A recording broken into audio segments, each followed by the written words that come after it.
আসসালামু আলাইকুম রহমতুল্লাহি অবরকাতু।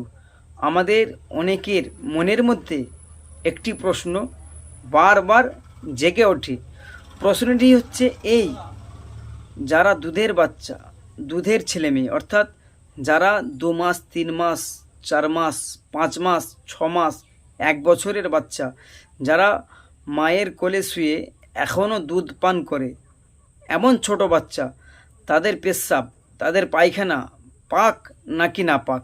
অনেকে এই ভুলটি করে।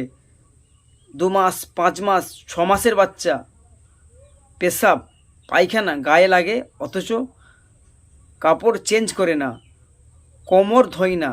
যেখানে লাগে, অর্থাৎ যেখানে নাপাক লেগে যায়, পেশাব পায়খানা লেগে যায়, সেই জায়গাটাকে পবিত্র করা হয় না, পবিত্র করে না।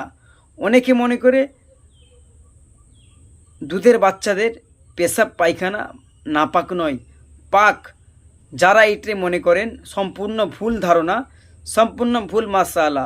জি, বাচ্চাদের পেশাব পায়খানা, অর্থাৎ যারা দুধের বাচ্চা, তাদের পেশাব পায়খানা নাপাক, তাদের পেশাব পায়খানা অপবিত্র।